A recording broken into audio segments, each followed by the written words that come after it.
Officer David Lance Dukes, a member of the Orangeburg Department of Public Safety, received a call regarding a potentially dangerous situation. The call reported a man who was banging on a door with a gun visible in his waistband. It is important to note that the specific date of this incident was July 26, 2021. Officer Dukes arrived on the scene shortly after getting the call. When he arrived, he ran across Clarence Gaillard, a 58-year-old crippled man, and his cousin, Mario Julian, who was standing in the parking lot outside the townhouse. Hey, let me see your hands. Bert, get on the ground! Get on the ground! Get on the ground right here! In response to the perceived threat, Officer Dukes drew his own firearm and immediately ordered Gaillard and Julian to the ground. The officer repeatedly commanded them to comply, shouting, "Get on the ground!" Do you not listen? Get on the ground! Officer Dukes used force, particularly his foot, to forcefully bring Gaillard to the ground, resulting in Gaillard's head forcefully hitting the pavement. The initial information that Officer Dukes acted upon, which led to his use of force, was the belief that Gaillard was armed with a gun. However, it became evident during the encounter that Gaillard did not pose an immediate threat, as he had raised his empty hands above his head before attempting to comply with Officer Dukes' commands. It is crucial to consider that Officer Dukes' use of force should have been reasonable and justified based on the severity of the reported crime, the level of threat posed, and Gaillard's resistance. However, in this case, the severity of the reported crime was limited. Gaillard did not pose an immediate threat, and he was actively attempting to comply with the officer's orders rather than resisting arrest. This incident raises concerns about the appropriateness of Officer Dukes' response to the situation. The use of force against Gaillard, particularly the forceful action that caused his head to hit the pavement, appears to be excessive and unwarranted. This raises questions about Officer Dukes' adherence to the principles of reasonable and proportionate use of force as required by law. No gun. You're not listening, dude.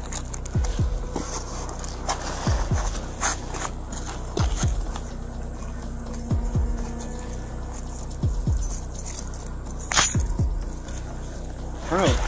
You got a gun on you, man? No, I ain't got no gun. Right, I don't own no gun. The Supreme Court mandates a police officer's use of force must be reasonable, taking into account various factors. These factors include the severity of the crime, the presence of an immediate threat, and whether the individual is actively resisting arrest. These circumstances, along with the Supreme Court's requirement for the reasonableness of the use of force, raise questions about the appropriateness and justification of Officer Dukes' actions in this particular case. Alright. You got a gun on you, man? No, I ain't got no gun. I don't own no gun. As Officer David Lance Dukes claimed that Clarence Gaillard had a gun during the encounter, but body camera footage contradicts Officer Dukes' claim. The footage clearly shows Gaillard with his hands raised above his head, indicating that he did not possess a weapon and did not pose an immediate threat. Put the leg up. 25 cents, got one tank. Alright, put the leg that way so you can stand up. Alright, listen, I'm about to help you. Hold on. Hold on. Alright, ready? 1, 2, 3.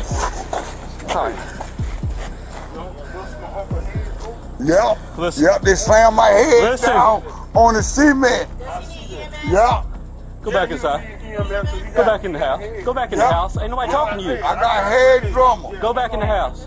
Yep. Y'all bust my head down. Yeah, I've been in an accident. Yep. Y'all bust my head down. You threw me down. I sure did. You wasn't listening. Yep. No, it ain't. You ain't to throw me down like that. I'm disability. Okay. I got head problem. Yep. You threw me down. Yep. You threw me down. You threw me down. Yep. You bust my head down on the cement. Yep. You bust my head. All right, let me tell you what. His forehead. You bust my head down on the cement. He was in front of the car when I came up. He was walking like this, and I thought it was a gun at first. I said, In this way, there's a discrepancy between Officer Dukes' account and the evidence captured on the body camera. Despite Officer Dukes' claim about Gaillard's alleged possession of a gun, the footage reveals that Gaillard's hands were visible and he was complying with Officer Dukes' commands, and due to the forceful action, Gaillard got an injury on his head. He was in front of the car when I came up, and he was walking like this. And I thought it was a gun at first. I said, drop the gun, drop the gun, drop the gun, drop the gun. Had him at gunpoint. He's over here doing something like this. You slammed my head. What he was doing is putting this up behind the tire. So he comes over right here. He got his hands in his pockets. I'm telling him, let me see your hands, let me see your hands, let me see your hands. He wasn't listening. He got like this right here, and we went on to the ground. Moreover, the reports filed by Officer Duke's colleagues do not support his version of the events. An incident report filed by Corporal Brandy Smith, who was present at the scene, does not mention any commands to drop a gun or show hands. Additionally, Sergeant Aquel Polidor's incident report contradicts Officer Duke's explanation of the takedown method used on Gaillard. During the whole accident, the old man cried with pain. He got his hands in his pockets. I'm telling him, let me see your hands, let me see your hands, let me see your hands. He wasn't listening. He got like this right here, and we went on to the ground. This inconsistency between Officer Duke's account and the objective evidence raises significant concerns about the accuracy and credibility of his statements. It suggests that Officer Dukes may have misrepresented the circumstances of the encounter to justify his use of force against Gaillard. The officer tried to defend himself all the time in front of his colleagues.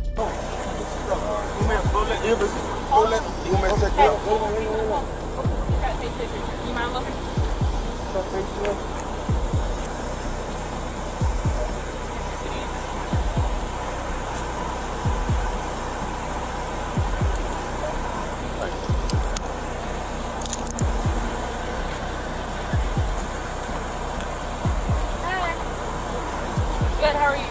What's going on? Officer slammed before he's down in the ceiling. Okay. In the wrong foot. Lose consciousness? Yeah. Listen. Can I get a car from you? After the incident, more police officers came on the spot and took the statements of Gaillard and clicked photos of the victim. As a result of his actions, Officer David Lance Dukes was terminated from his position. Officer Dukes was charged with first-degree assault and battery, a serious offense that carries the potential for up to 10 years of imprisonment. Regarding Gaillard, he has not taken any legal action against Officer Dukes or the department. Sergeant Polidor is commended for her honesty, objectivity, and commitment to upholding accountability. Sergeant Polidor likely played a significant part in ensuring that Officer Dukes faced consequences for his actions by providing truthful testimony and accurate incident reports. Sergeant Polidor's involvement exemplifies the importance of fellow officers in the law enforcement community who are willing to hold their colleagues accountable for misconduct. Her actions contribute to maintaining trust and transparency within the department and serve as a model for others who witness similar acts of wrongdoing. Officer Duke's dismissal from the agency and the charges he faces, along with Sergeant Polidor's role, reflect the Orangeburg Agency of Public Safety's dedication to responsibility and understanding of the gravity of the situation.